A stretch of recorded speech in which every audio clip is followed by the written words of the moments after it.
Thanks for joining us this week on Email Geeks at Home Drinking Coffee. Join your hosts Chris Marriott and Paul Schreiner each week as they talk email marketing, life, purpose, faith, but mainly email marketing.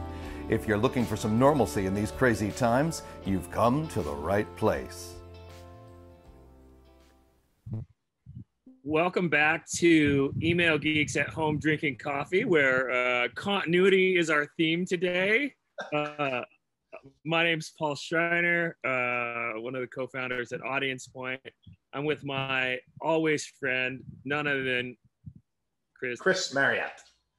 Got it. And you'll understand that Paul's continuity comment better when we switch to our guest, and that's when you'll understand that. So we have a great guest today. Today is the last episode of season 3, The Builders. And we're extremely excited with our guest today. It's someone that Paul and I talked about having on several times, and today we got her. So couldn't be more excited. But I'm also extremely excited about our sponsors. And Paul, me too, Chris.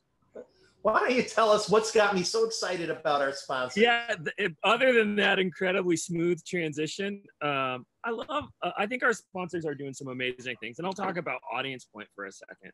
You know, our theme this season is The Builders. And I think it's pretty fantastic to sort of end in email, kind of where we've begun in email. You know, our guest is, really entrenched in email, as we are.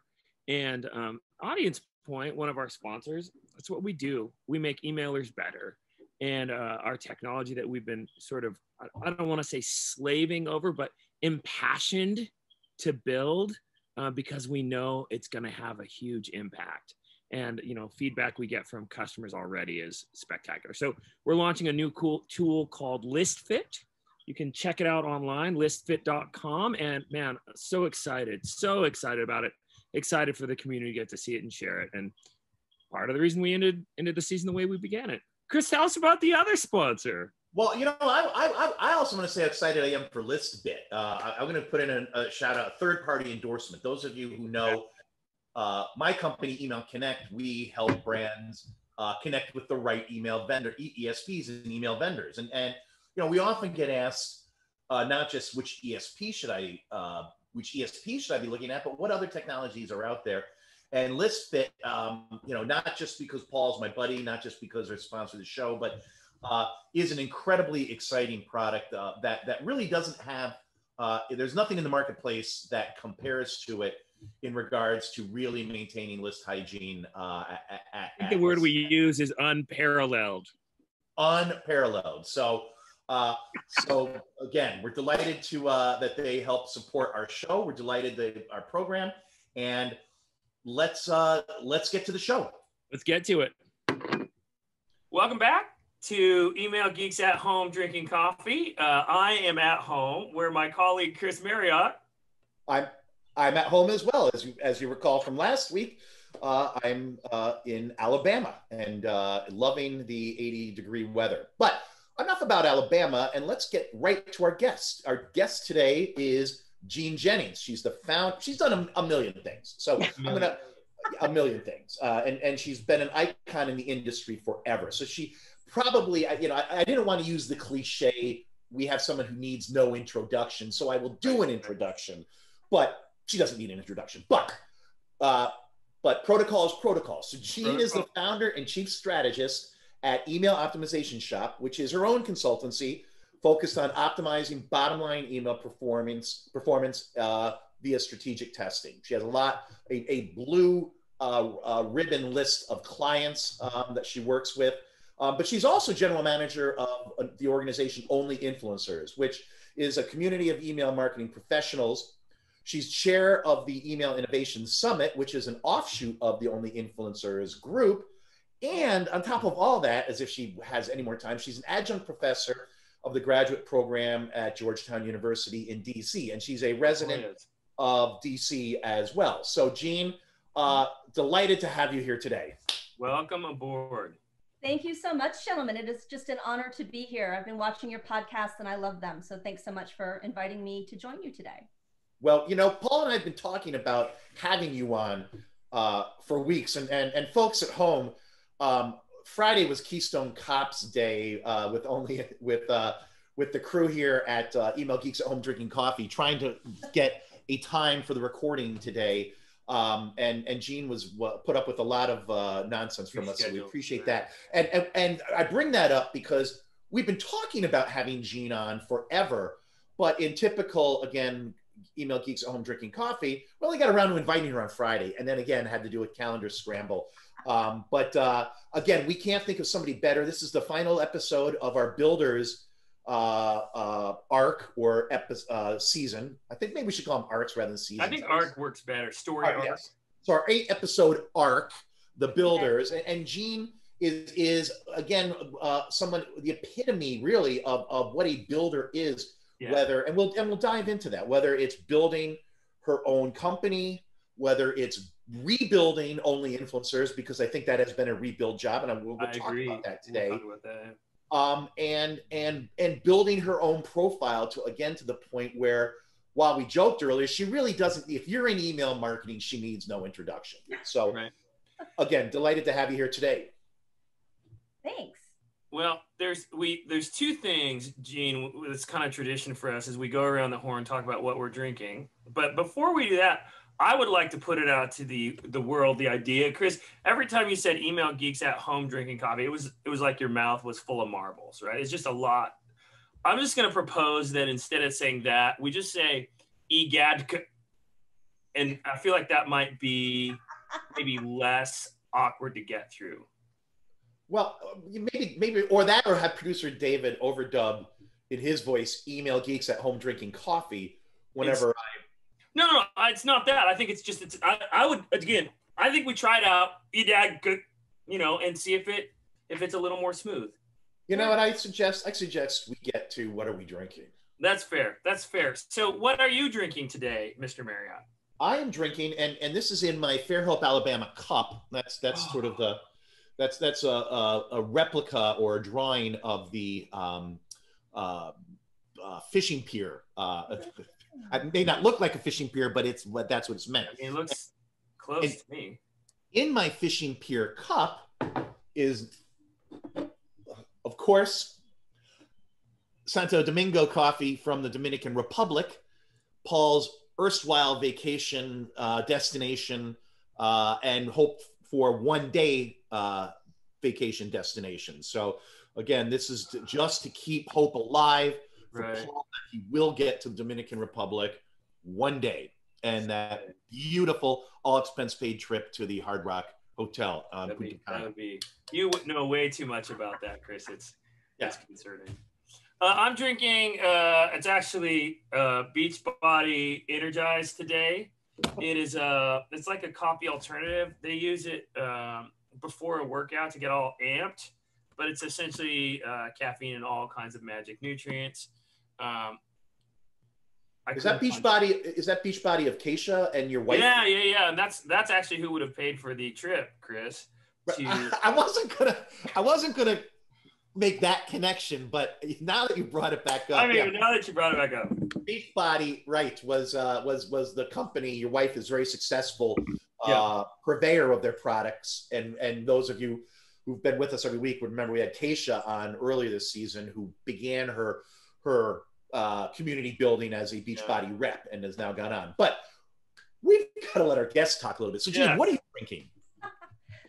So I'm not much of a coffee person, and there's a story about how I actually started drinking coffee, but I do like now iced coffee. So I am drinking, it's about half of a Dunkin' Donuts original, not fancy, and half skim milk because I like it diluted. And I just need to give a shout out. I'm drinking out of my Nick's Riverside Grill / Tony and Joe's pint glass, which are two of my local haunts here in Georgetown. Yep. So shout out to Nick's and Tony and Joe's. I miss you guys. Well, I guess you're still open. We're not there as much. Two haunts on one glass, or how does that work? Same ownership. They're actually both in Washington Harbor. So the harbor is right on the Potomac. It's just about a block or two from my house.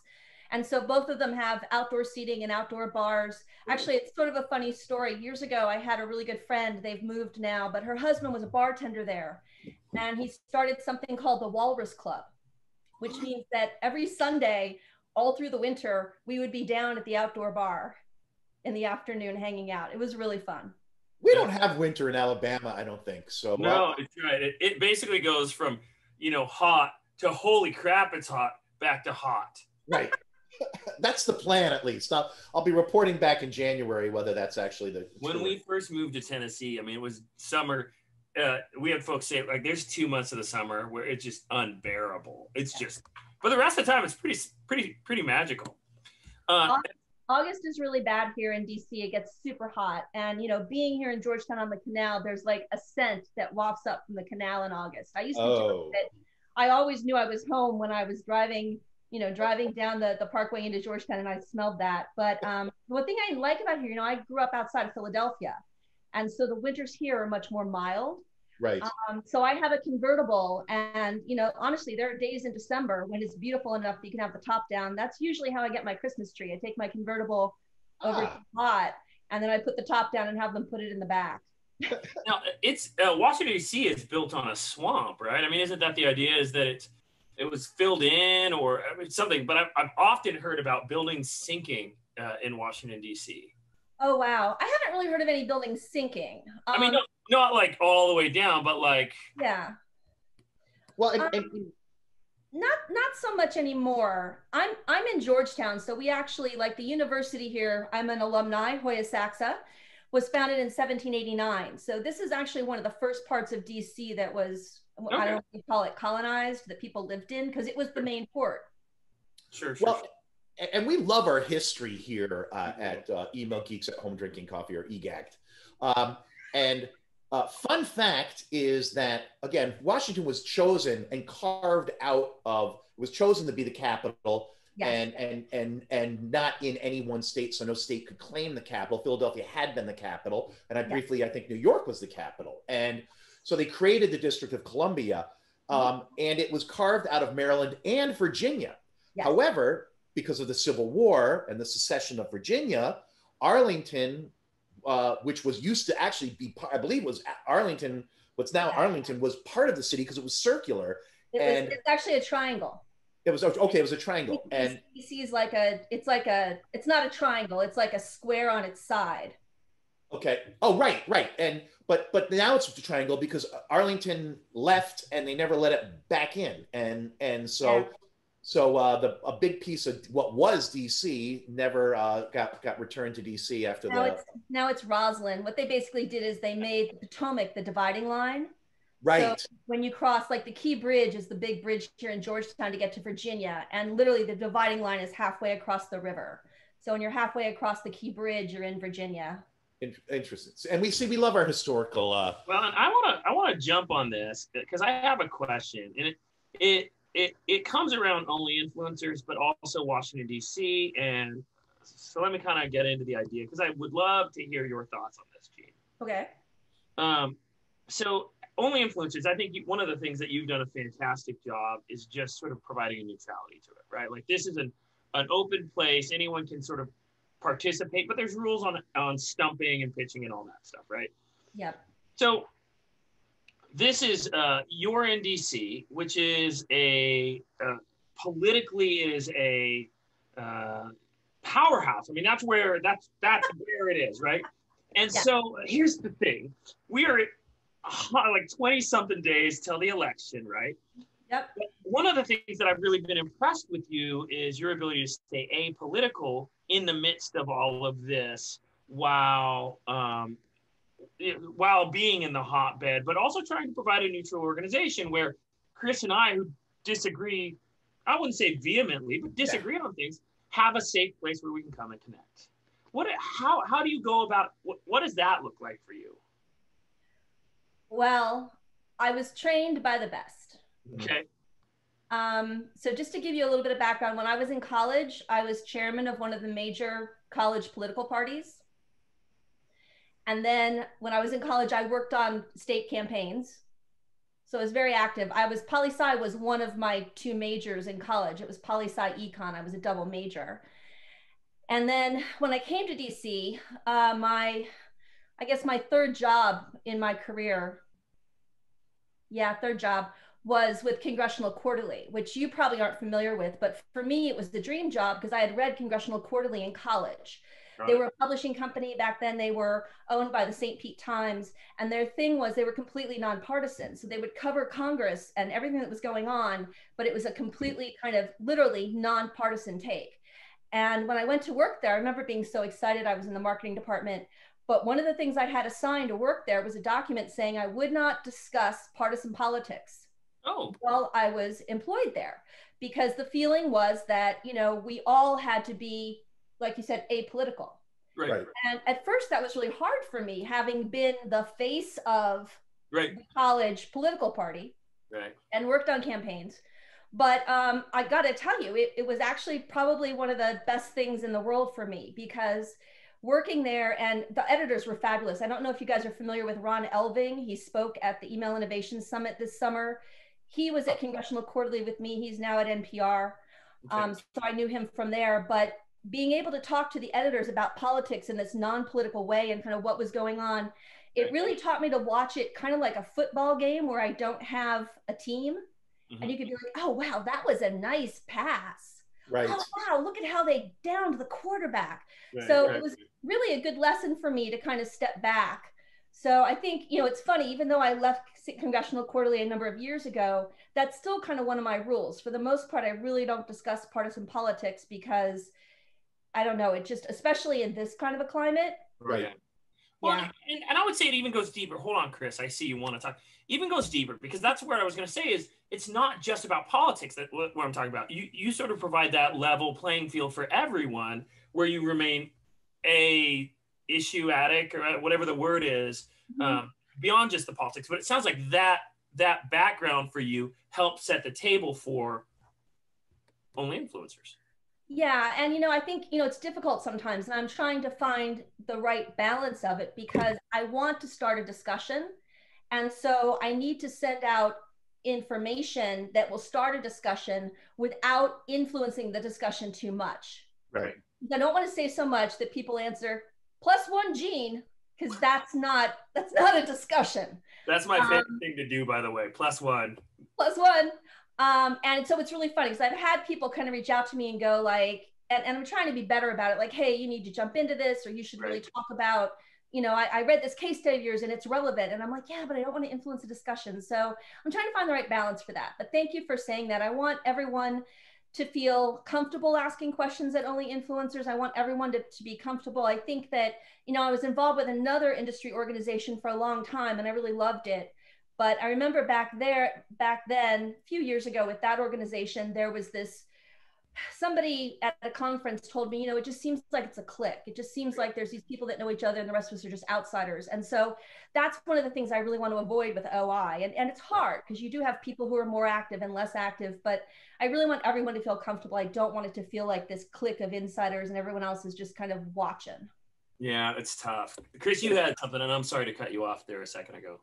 No, I wanted to elaborate on yours, and I want to go back. I don't want to say on Only Influencers because I think that's an interesting topic, and what you've done there is interesting. I was just going to say, Paul, I think your point is dead on. I mean, you know, I don't think anybody would be able to say which side of you're on. I mean, and I think that is amazing. I think you know, there's a lot of people that it's very obvious through even what they say on conversations on Only Influencers, which side of the aisle they fall on. And again, I think, you know, it's so critical to what you're building there that nobody knows who does Gene support. The fact that nobody probably could answer that, you know, other than guessing, again, I think is a testament to your ability to walk that fine line. I mean, everybody knows who Paul's voting for. Chris, I have a plan here. We can ferret this out of her. Add 2 questions to the lightning round. One is, the Washington football team, is that really a thing, right? But the second one is, should Washington, D.C. be a state? Throw that in. That'll tell us everything we need to know. That would be tricky. But maybe I will. So I'm going to get back to Only Influencers. So you didn't found Only Influencers. That was founded by somebody beloved in the industry, an icon. Right. Bill Mccloskey, who right. who I still talk to, still a good friend, awesome Great. guy. Founded it 10 years ago. Right. Based out of, I don't know, you were probably on the list. There were a bunch of us on this list. They used to call it the old timers list. Oh my yeah, God. no, I wasn't on the list at first. No, I had to tell Mccloskey. I mean, he didn't even become aware of my presence until I was on the board of eDataSource, a company he founded. And suddenly now I was on the list. And that was probably 5 years into or 4 years into it. But you know, he founded it, he ran it for 10 years. And yeah, he did a great job. Shout out to Bill. Yeah. He did a great job, but you know, again, I want to be honest because I want to give you credit where credit is due. And yes, Bill founded a great organization, but you know, the last couple of years prior to you coming on board, my feeling was it had lost a lot of its reason for being. There was you know, other groups like Email Geeks on Slack that had sprung up where brands were much better represented, where you know, there was not, you know, the mods really prevented any one person or any 5 people from dominating conversations. It was set up in a way where, you know, there were specific channels, and it's a great, and folks, if you're an email marketer and you haven't checked out Email Geeks on Slack, definitely you should. And so that had sprung up, and Paul and I, even in some discussions, had been, you know, saying, because we were on both and found ourselves, I think both of us, spending more time on Email Geeks than on OI. And I'll be very honest, you know, it was getting to the point where I was thinking, I'm not gonna, you know, it's only $200, but I'm not gonna.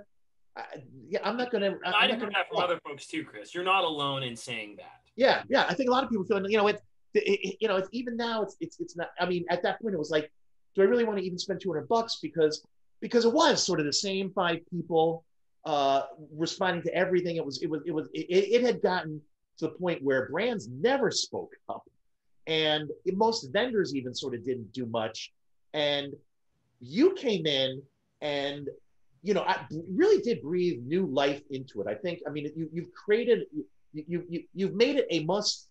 In my opinion, any thought of not participating has completely vanished. It's a I have to be a part. If I'm in email, it's a professional connecting point where exactly.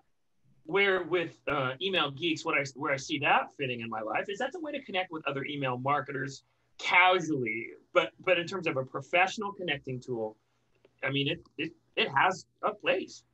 And some of the things that are discussed there, whereas Email Geeks is help me do my job, right? You know, which it's great at, and the community there is just as helpful as the email community at large.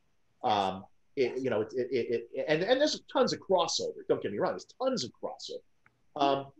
But you also have raised the stature of OI as a place where issues get discussed, and part of it is your weekly video calls. And again, if you're a member of OI and you're watching this and you haven't attended one of those video calls, shame on you, because they're fun. They're fun. They're incredibly informative. Gene makes sure that people like me don't dominate the conversation, and that everybody has a say. And you know, it really is a place again where weighty subjects of import to the industry get discussed. And you know, and she also, as Paul said earlier, I mean, you know, and even though Bill started the Friday pitch, you know, I think Gene policed it very well, and you know, so there is that outlet. It's becoming yours now. I mean, that's the cool thing. Right. So, again, what was as you came into your role as Only Influencers, what did you say to yourself? Here are the 1, 2, or 3 things that I need to do. You know, I mean, did you see some of the same issues that Paul and I have talked about? And what were you going to do to turn things around? Yeah, so it was interesting because initially I was asked to take over as chairman of the Email Innovation Summit, which I'd been helping Bill with for years as a moderator in the second room. And that happened first when he sold, because the reason he's gone is he retired and he sold Only Influencers and the conference to Rising Media, which was always his conference partner in the summit. And then it was probably a month or two after I took over the summit, they reached out and said, would I run only influencers? And Rising Media is based in Germany. You may know that. So Matthew Finley, who is awesome, who's the president of Rising Media, said, you know, I'm going to be in DC for a conference. You know, maybe we'll get together and talk about this. So if you know me, I'm a little bit type A. I actually booked a room at Georgetown. I'm an adjunct professor, so we'd have a whiteboard and a professional situation because I work out of my home. And I poor Matthew, because I just sort of did a data dump. I'm like, here's the whole ecosphere of the organizations. And it was EEC and Email Geeks and Women of Email and MOG and ESPC. And here's where Audience Point fits within the whole thing. Right. And here's what they all do. And here's OI. And here's what OI has typically done. But here are our places where there are gaps that we can fill. And here's how we can make OI relevant, understanding that all of these organizations have value. They all do. Yeah. But we need to set ourselves apart. And I spec'd out, obviously the discussion list. I wanted to do more networking events. I wanted to get into special reports. And one thing I've seen, because I'm involved in a lot of different organizations, but I felt like these organizations, while they were all really good, they were focused, just as you said, they were focused on kind of the, like there's one of them where it's like, I'm having trouble with my code. Can somebody look at it? Which is great. We need that, but we needed something focused on the bigger picture. We needed something focused on innovation. Honestly, one of my goals here is not only to make the world a better place for our members, but to actually make the world a better place for everyone in the industry. So this kind of outward focus of, yes, we want you to join, don't get me wrong, but, trying to pump it up. So yeah, that was exactly kind of my point. And I wanted to, the old newsletter basically had one blog post from the OI blog. And so I wanted to break out of that silo. So our newsletter now, we typically have 9 to 11 articles, 1 or 2 from the OI blog, but the others from around the industry of just good stuff. So we really wanted to be a resource for people. And so poor Matthew, I kind of blew out this whole competitive thing, and I blew out my whole content plan for OI and what we were going to do. And then he was like, yeah, this sounds great. Okay, you're in. Let's go have lunch. And I'm like, but I got 10 more pages. And all I could think about was lunch. Right. Well, no. I don't care. I don't. And honestly, I think this is a tip that maybe we weren't expecting, but's there. When you need to close a deal, right? Cut them off from lunch and just start talking. Then, hey, can we go to lunch now? Yeah, and that's when you slide the statement of work across the table. We sure can. We can go to lunch whenever you're ready to sign. I'm pretty sure is that how that turned out? Well, I think what I didn't know is I think that, they asked me, and I was kind of, they just asked me, I didn't even interview. And I think that I wanted to make sure that he was on board with my vision. Yep. And I wanted to hear any ideas he had, and they've been great. I mean, I do things like I started the Thursday live Zooms, and I think like Wednesday night, I was like, oh, I should have mentioned I'm doing this. And he's like, oh, that's okay. That's good. So they've been really great in that way, just kind of letting me run with it. We're really excited. We are about to release our first special report on career journeys in the email industry. That'll be out later this month. And we've got the diversity survey out there where we're trying to find out and get basically get a benchmark for diversity in the industry. Because we have a diversity committee, we're going to be working to improve it. So that survey's out there. We'll be publishing that in December. And then we have, a whole bunch of initiatives on the table to try to work on diversity. We actually just started a metrics committee. So we're actually going to create a resource center on OI for people about email industry metrics, because there's a lot of confusion out there. There's a lot of misinformation. We also want to make it kind of a living, breathing thing. So we're constantly adding articles about different metrics. So I'm really excited because we're really trying to do some things I think that are different than the other organizations out there, but that will actually, like I said, make life better for email marketers, whether or not they belong. But we do hope that people will join. Yeah. Well, and so to that end, how would someone join? What's the, go to the Only Influencers website? How does, hey, I watched this show. How do I get on to Only Influencers? Yeah, so it's really simple. If you go to the website, there's a button to join. I think that, and then you click through, you can join annually for $200 a year. You can join monthly for $20 a month, just a recurring charge on your credit card. I think that, the other thing that I talked to Matthew at Rising about is the name is a little bit misleading. I've had people say to me, well, I've been interested to join, but I don't think I'm at that influencer level in the industry yet, maybe in a few years.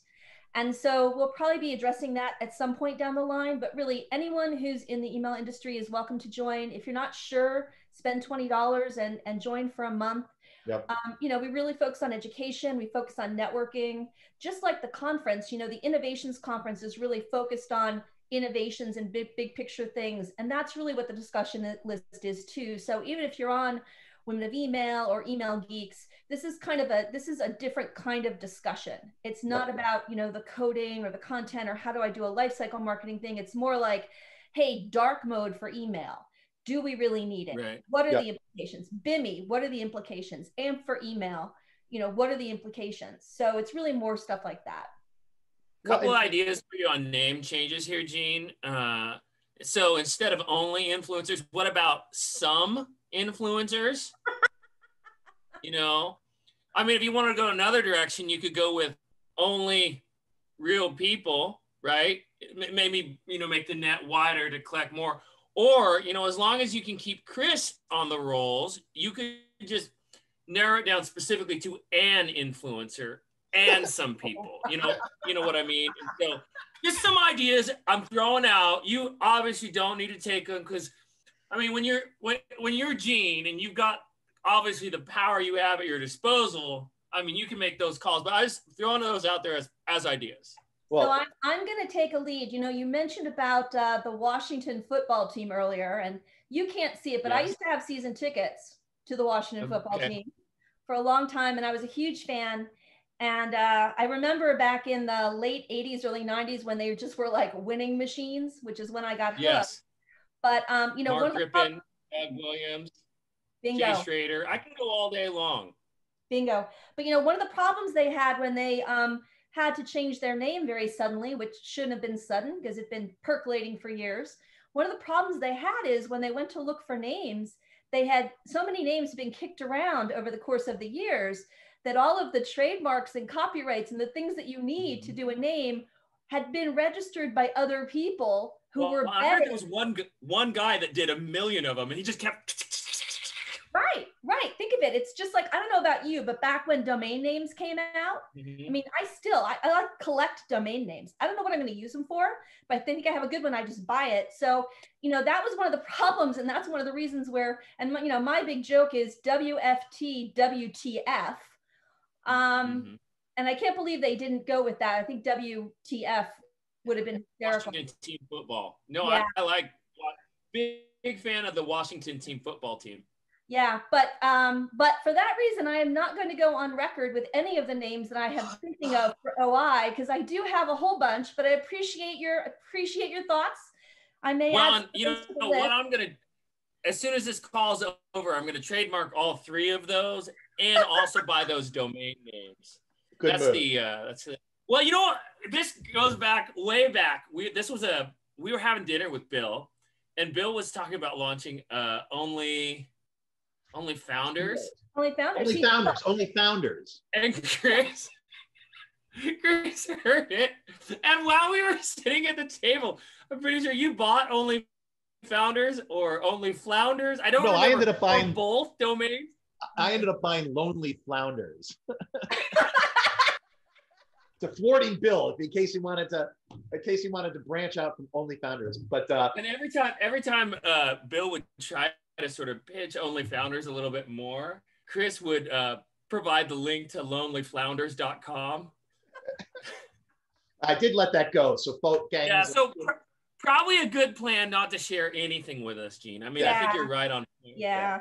And I was married to an intellectual property attorney for 16 years, so I'm very I'm as up as you can be on trademarks and copyrights for someone who's not actually a lawyer in that area. So right, and you were able to identify the profile of us. Yeah. All right, I want to get back to the Gene's story, and I want to get back to Only Influencers because again, you not only revitalize, and again, I love everything you've done with the newsletter. You're very strict taskmaster in setting up an editorial calendar. As somebody who contributes, I see those dates on my calendar, and they march towards me with greater dread that I owe you something. And you've corralled really a lot of the of people who historically have been big contributors to of content, but scattered all over. And you've gathered a lot of them in one place. Not that they don't contribute elsewhere. And I think that's a testament to your organizational skills and your influence on influencers, that you've gotten all these great people there. But you also, and kids at home watching, and we lost Paul, he'll come back. Kids at home watching. I know he's still here. Oh, people always ask, which conference should I go to? And, right. I think one of the best conferences is the Only Influencers Conference. And here's why. And we talked about this, Paul. I can't remember if it was on an earlier show or if it was on Gene's Zoom, but I remember talking about the fact that the issue that I have with a lot of the conferences in the email space is this insistence that brands get to speak. And very honestly, brands oftentimes don't have a lot to talk about. They're not going to talk about their own program because the company won't let them. So they don't have a lot to talk about.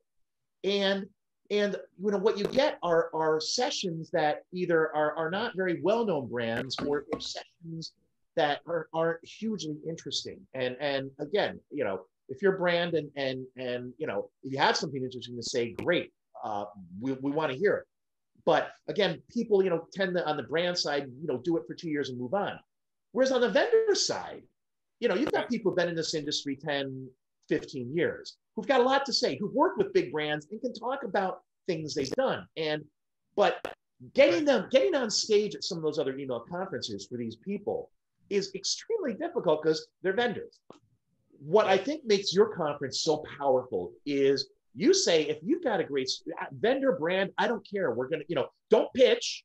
But if you've got a great, and something I've been talking about all year was something you and I came up with on a call where you trashed my original idea, and as a great editor should, and that's where we came up with the whole idea of the collision of CDPs and ESPs, which frankly is something people want to hear me. Ever since then, people are coming and asking my opinion on what's going on there. And even today, fascinating. I saw the acquisition of Twilio of one of the largest of Segment, one of the largest CDPs, and Twilio owns SendGrid. And I tweeted and LinkedIn, and I said, great acquisition, because that type of email, ESP and a CDP, do go together. But the whole reason I can talk about that is because you and I arrived at that's something people needed to talk about. It's something I could talk about, and I talked about it at the show. Again, has nothing to do with what, as you know, what my business is, people, other than I need to know that stuff to help advise companies in RFPs. But it was really more just, here's how you need to think about CDPs and ESPs.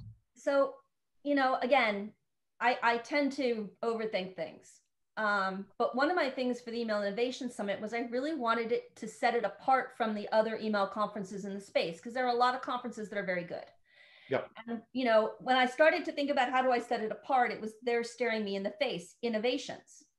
Right. So, the fact that we're talking about innovations, sort of the next step there is, well, if we're talking about innovations, and, I started my career with CompuServe before the World Wide Web was a thing, before people knew what the internet was. So we used to call it bleeding edge. So, when you're talking about innovations and you're talking about, I think of bleeding edge, you're not talking about brands that are using it for the most part. So, that kind of lend itself to get rid of that requirement that there be a brand on stage. And I have nothing against brands speaking. I love that. But we all do. What we're trying to do is we're trying to be on the bleeding edge of not just technology, but process and approach. And when you're talking about that, it's fine if it's a brand, and there were some brands on stage, but it's not strictly about having a brand on stage. It's about having someone who can talk intelligently about that topic. And I've seen too many conference presentations where, the brand is there as a beard, right? The brand is sitting there. Yep. And the consultant or the vendor's talking, and you're like, oh, seriously? Like, this is a joke. So, well, and the vendor paid $10,000 to be on stage, so they it's nefarious. Yeah. The ugly underbelly. Well, and I want to go on top of this because I think the two of you hit on something I'd love to sort of ferret out a little bit. So Chris, you talked about, so I had this idea and Gene shot it down into burning flames where it belonged, into a heaping mess, twisted metal and fire, right? Yep. So, but you, and because earlier you had said, Gene, you know, folks, maybe Only Influencers isn't a great name because people maybe don't feel like they're an influencer, right? But the deal is becoming an influencer. Like Chris and I make fun of that term all of the time, right? Like, oh, I'm an influencer, right? Putting it up on LinkedIn and, oh, come see me, you know, my flag of influence. I'm saying, because the thing is, to make yourself an influencer, you just say, I'm an influencer, right? And a keynote speaker. I'm a keynote speaker. And a keynote speaker, right? But here's the thing, and I had an idea, and he came to you, and it was through collaboration, where you coached him to say, let's look at this concept of a CDP versus an ESP. So one piece of, like, maybe you're not an influencer today, but that's kind of on your roadmap because of your pedigree, right? Meeting with folks like Eugene to say, let's get you there, right? Let's get you posting up to the OI blog. Let's write it. Maybe your original idea equates more with what Chris brought to the table, right? And but through collaboration, you can arrive at the right article and you can learn the expertise that you need to have, and now you can share with the industry.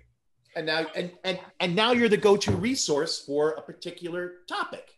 Right. Yeah. And, you know, I remember, it's funny, I remember that discussion, Chris, because I was in my car. I don't even know why. I was driving somewhere.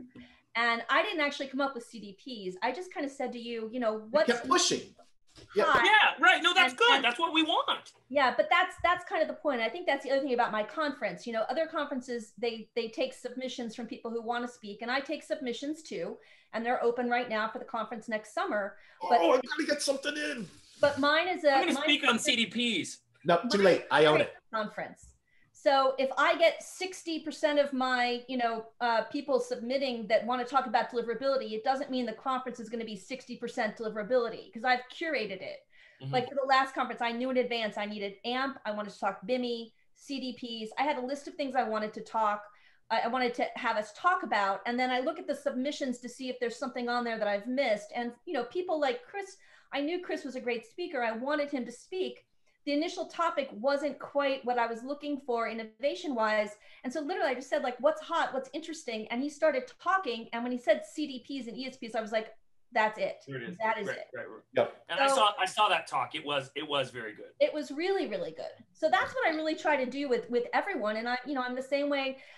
Thank you to everyone who writes for the blog, because, you know, when I took over, I just kind of reached out, and we have a great lineup of people. It's some of the best, you know, the thought leaders in the industry that are writing for the blog. And we've got some new voices now that have come on board, people who are really smart. So a lot of the success of Only Influencers, you know, Bill made it great. I'm trying to kind of carry on that tradition, right. But a lot of it isn't really me. It's the people who are involved in volunteering to write for the blog. And, you know, the career journey special report was myself, Ryan Phelan, Kate Barrett, and Anthony Chuli. Those are volunteer.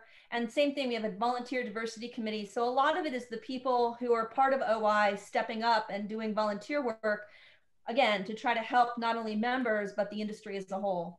That's awesome. I know, Chris, we've got to kind of wrap this up a little bit and head to the lightning round. So if you have a last question for Gene, I want to make sure that folks know how to get in touch with you as well, Gene. So if someone's inspired by the things that you have to say, wants to be part of OI, wants to, beyond just that, how would they connect with you? What's the best way to do that? So it's really easy. So if you go to onlyinfluencers.com, you'll see my name or my email address and my phone number down the bottom of the homepage. It's Jean@onlyinfluencers.com. So feel free to email me there. I love what I do for OI and the conference, but the way I actually pay my mortgage is my consulting business, Email Optimization Shop. So if you're looking for some help with your email marketing, just want to see if I might be a good fit. If I'm not, I can point you in a direction. That's also easy, emailoptimizationshop.com, or if you just Google my name, Jean Jennings, Jenne, Jennings, I think it all just kind of pops up. Well, and I've been working on some cool stuff around email optimization things. I'd love to show it to you. I think there may be a way that we could partner on that, so we can do that. So sorry, Chris, to do that. Okay. I want to make sure we have time for the lightning round. Yeah, and what I wanted to say is, I mean, I feel like we could go on for another hour, Gene. We're going to have you back on, and I'd say that with sincerity, because we haven't you haven't talked about your own shop, you haven't talked about being a professor, you haven't talked about the cat picture over your left shoulder. So that's Logger. He's no longer with us, but he was definitely the love of my life. Well, we're going to have you back, I promise, and so we can talk more. But as Paul said, we need to wrap it up today. And so the lightning round is where we, stream of consciousness, we do an analysis of your psyche through a stream of consciousness, where I say a word and you say the first thing that comes to mind. Typically, they've been themed over the time. We've been giving them themes. Either last week it was the Wisconsin lightning round. Right. This week it's the mystery lightning round, and by that I mean there is a theme. I want you to tell me what the theme is. Oh, I love this, Chris. I thought you'd like that, Paul.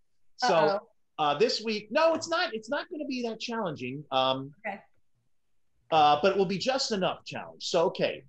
All right, so I say a word, you say the first thing that comes into your mind, one word or a sentence, not a dissertation. So, first one, only. Influencers. There it is. Hey, okay, next one. Friday. I know where you're going. I have it too. Friday, happy hour. Oh, that's good. Ooh. Okay, that's okay. You were looking for pitch day, Chris. Yes, I was. Sorry about that. Third one, rising. Media. There we go. Fourth, Vegas. Email Innovation Summit. Okay. All right. Chris, you're throwing up softballs. No, okay, but this last one's not a softball, but it's still, in theory, it's keeping with the theme. Okay. Okay. Steak. Night. Yes. Oh, yes. Ryan Phelan, who's we've talked about on this, has steak night, and he was actually the very first guest. I think he has steak night every night based on Facebook. Doing it more often. It used to be Sunday night steak night, or was it Saturday night steak night? But Sunday night. Okay, but now he's become a Texan, and right. I think there's more steak nights. But that's awesome. So can I rat out Ryan Phelan on something? Absolutely. Yeah. So years ago, so you may or may not know. So, I live in DC. It's not a hotbed of email activity, but when people in the email industry come to DC who I know, we usually end up at my house for dinner, or at least cocktails. So Ryan and Dennis Damon were in town, and they were in town for, I think it was like a couple days. And so first I get the call and they're like, "Hey, Gene, we were thinking dinner at your house on Thursday night." Yes. And I'm thinking Thursday's busy for me, but sure, I'll have you guys over for dinner. I can figure out something to make. I like to cook for people. So I'm like, sure. I think it was an email or maybe it was a text. And then the next message says, Ryan's going to cook. And I'm like, awesome. Like, this is the best. I'm like, awesome. So Ryan sends me a list of what he needs and I go get it. And then I'm in the kitchen and Ryan says, "Do you have a meat thermometer?" Because he was making a rack of lamb. And I said, "Of course I do." And I give him my meat thermometer, and then I have to go somewhere or do something. So I leave them alone in my house, which is fine. Your first mistake. Yeah. Right. No, it's fine. But I get back and they've melted my meat thermometer. Because and it's plastic. But Ryan basically stuck it in the meat and stuck the meat in the oven for however long it takes to cook. And when he opened it to check the thermometer, the thing had melted. So we were still able to eat the rack of lamb, but it's sort of a running joke that he basically melted my meat thermometer. Because, when I use it, I take the meat out, stick it in, get the temperature. Right.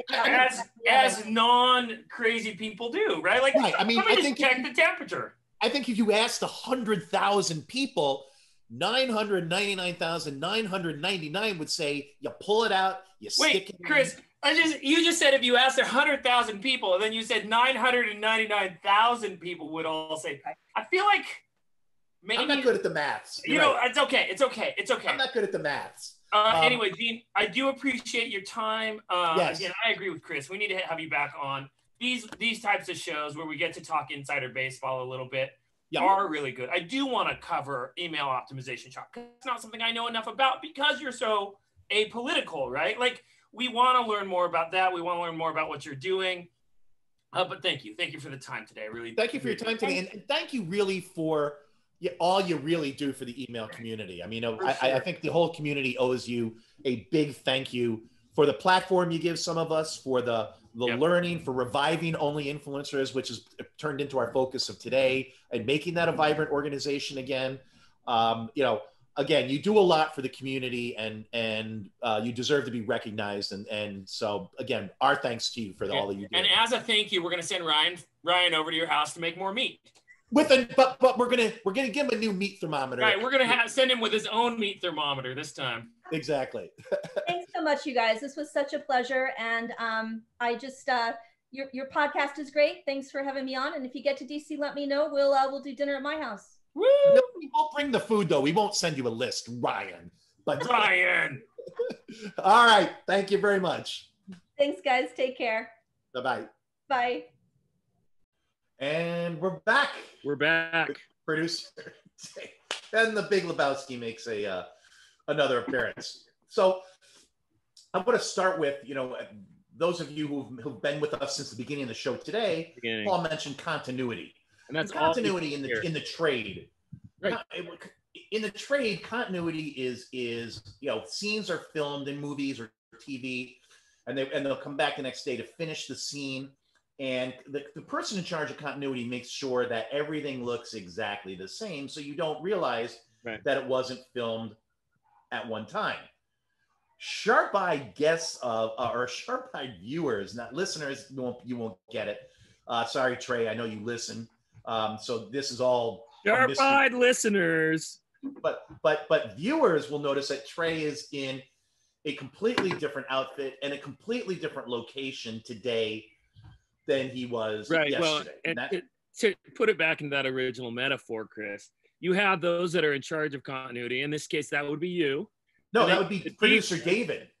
Oh, you're correct. And then you have the divas that reject it and say, I'll do what I want. Right. Well, and producer David is supposed to control that either through technology or whatnot. But now we've given up the fact that this has been recorded. The intro and the outro were recorded at a different time. And you're giving away the different place. Well, so here's what happened. But wait. I'm also guilty. I noticed as I was enjoying my last sip of coffee in the intro, this is not the cup. I got the hat, I got the shirt, I got the location, but even I can slip up. I have a different coffee cup. So truly sharp-eyed viewers Chris, would have busted me on that, because during the show we made a big deal of the yellow Fairhope cup I had. So it wasn't like it was just anyway. So folks, we like to entertain and educate. So continuity now.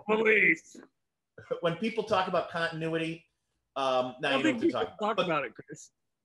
I don't think people talk about continuity for us. I'm just grateful for people pay attention.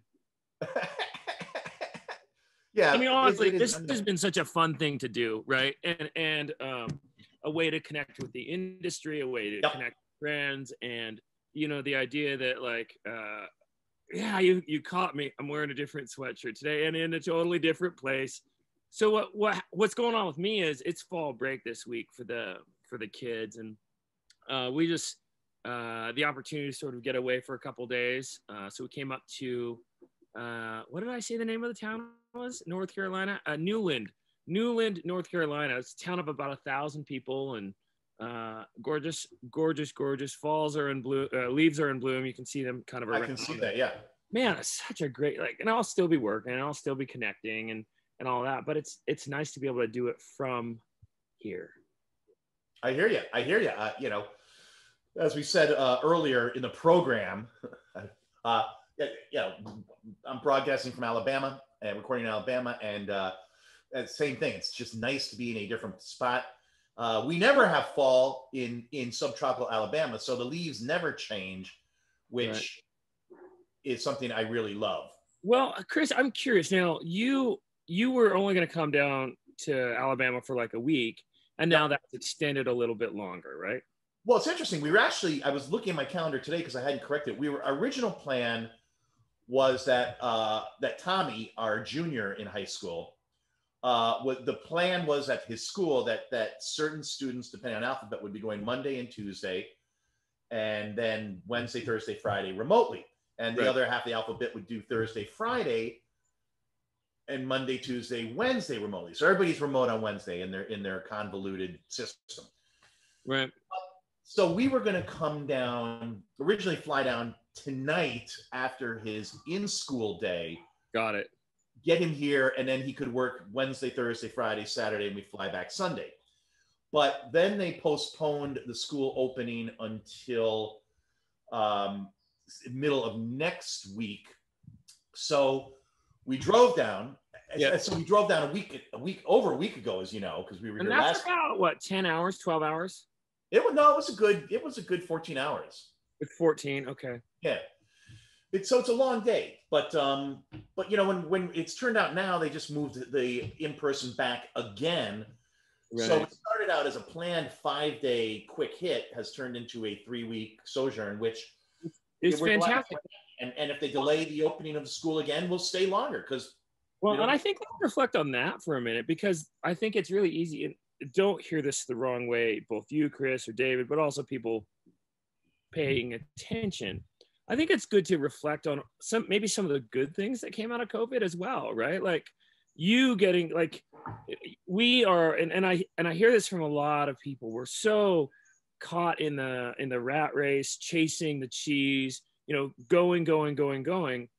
And this pandemic has sort of forced us all to slow down a little bit. And the idea of coming up here for fall break, chance for you to spend some time down in Alabama. Right.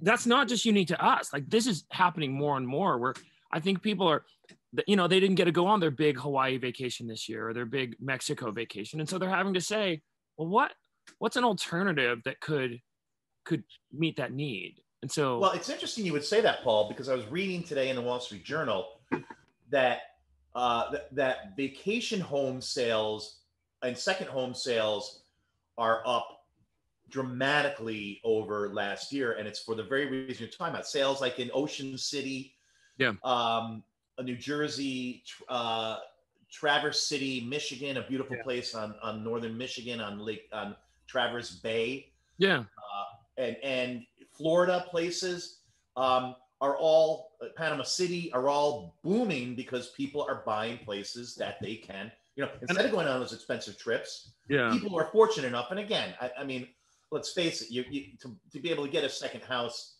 you're very blessed. Right, for sure. We understand, and I'm very blessed that my wife and I were able to have a second house.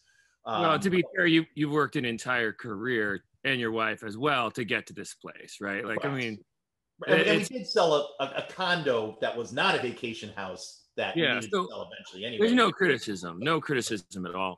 But no, I'd also say that, like, in that idea of sort of looking inward, like at vacation rentals and that, I do think there's more focus on being together, and I think that's really positive. Well, you're right.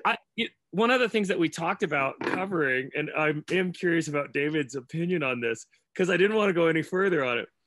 So, Chris, yesterday you had a dog adopt you. Yes.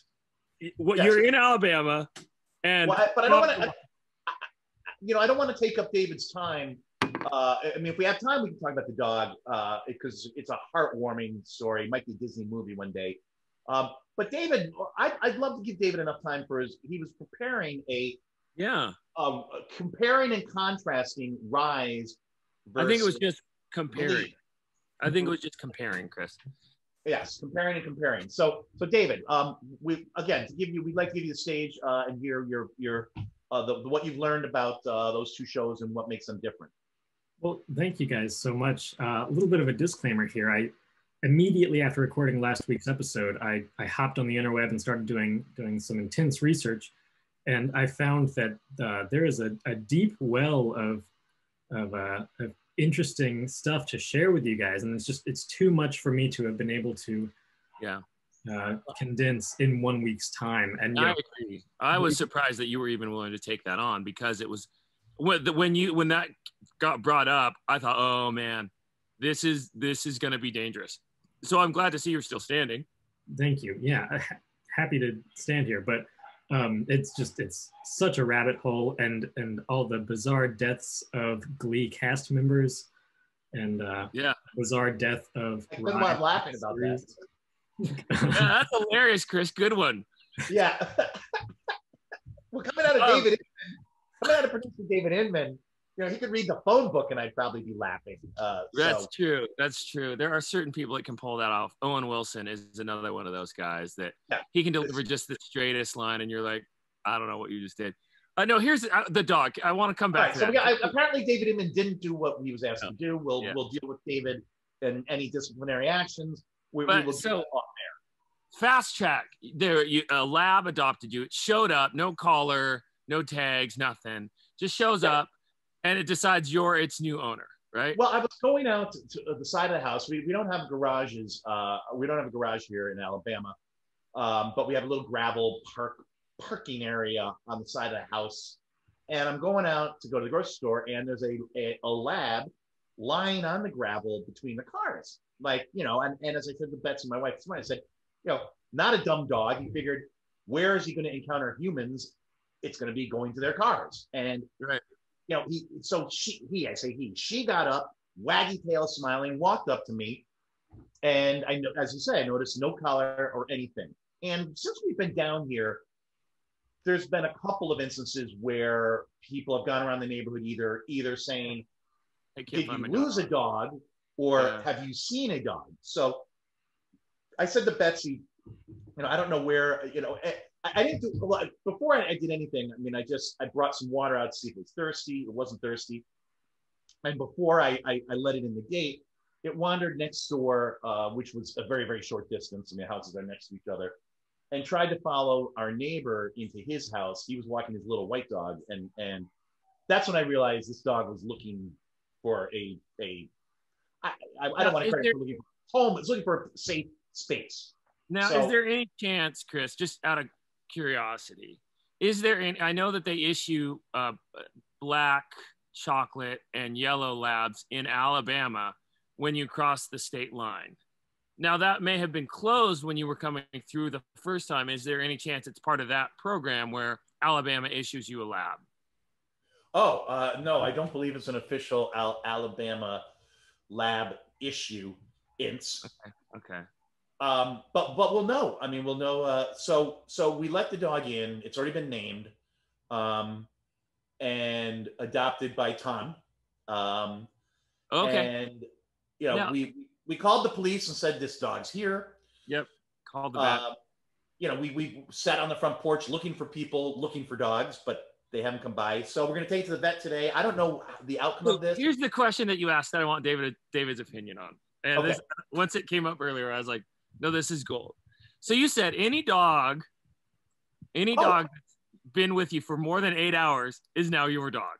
No, I did not say that. Eminent domain, I'm pretty sure. No, I did not say that. I said any dog that is not found by its owners within 8 hours is probably not being looked for. Okay. So David, an 8-hour dog, adoptable, not adoptable? 8 hours. I think it's a pretty small window. A lot of people are afraid of things like death and being forgotten. My greatest fear is my dogs running away, and to know that I would only have 8 hours to potentially find them before they'd be claimed. That's I'll never sleep again. It's not 8 hours. No, I know you. So I also know that you're taking him to the vet today to get him checked out, but to also look for chips. I know you're doing all the things like, hey, let's post pictures around anyone lost this dog. I know you. I know that you're not just like, hey. I don't want another dog. I don't want. We got one dog already, Newman, the beloved dachshund. But your thought about anything older than 8 hours is probably not being looked for.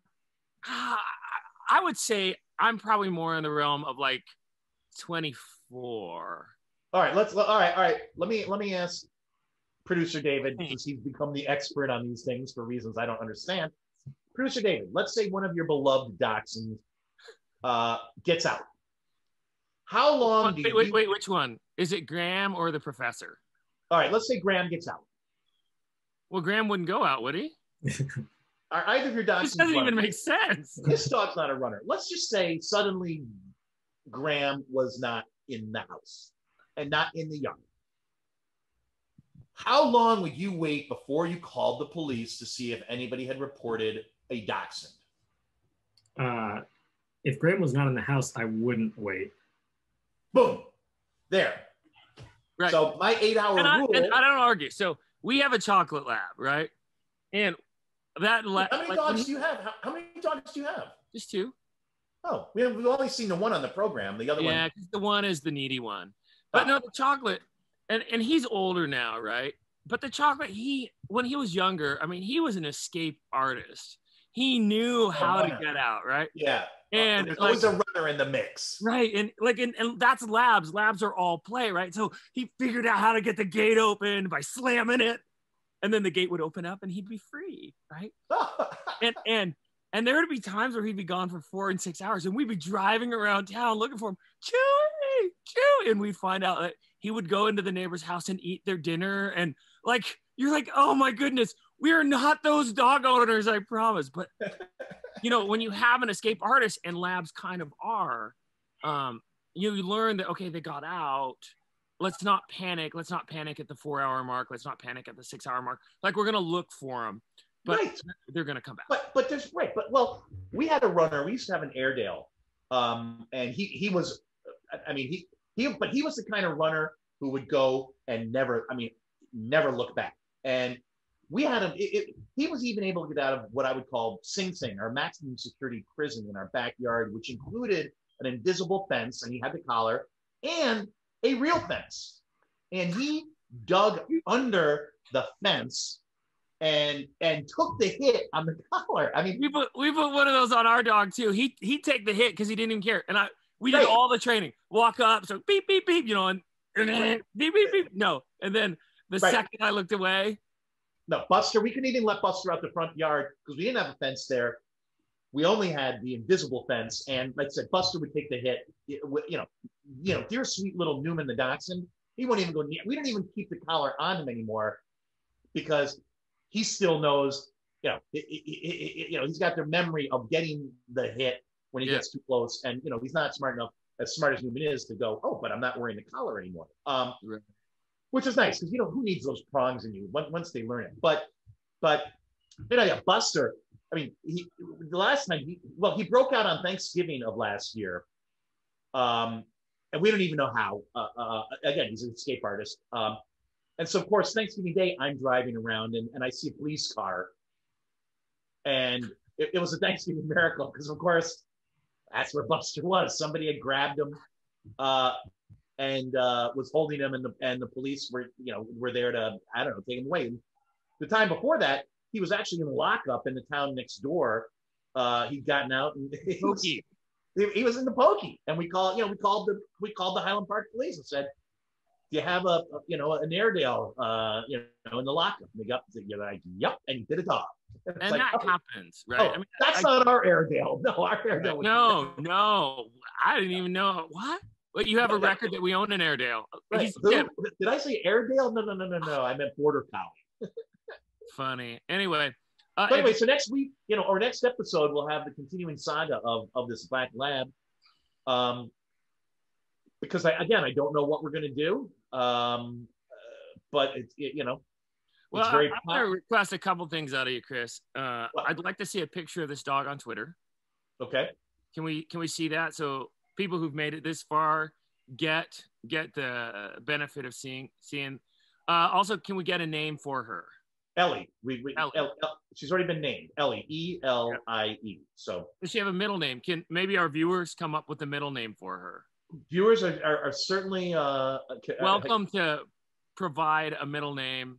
Okay. Ellie something Marriott, I guess. Is she going to take your last name? Yes. She already officially has it because the vet wanted her first and last name. So Ellie Marriott. Well, with that, I think we call it a show close. A fun week.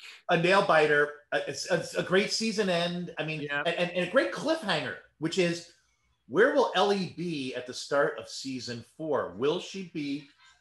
We are going to do a season 4. That's the plan. We're going to take a little bit of time to do some planning. Yep. You know, if you're a fan and like what you're seeing, know that there's probably going to be a couple bonus episodes between now and then. We do have our next guest. We do have our season 4 opener scheduled. Producer David, you haven't sent out the invites yet, for the last week of October. So we'll be back then. So we'll be taking a week or 2 off. But again, as Paul said, we're going to be doing. We've talked about doing an election special. Yeah. That you should think of as you know, if we titled the election special, I think we call it Common Ground, because Paul and I are going to talk about common grounds between the divisions in this country and well, where we can find common ground, because that's what this country needs most. I agree.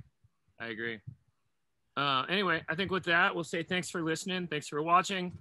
And like, subscribe, share this with your friends, all the things. See you next season.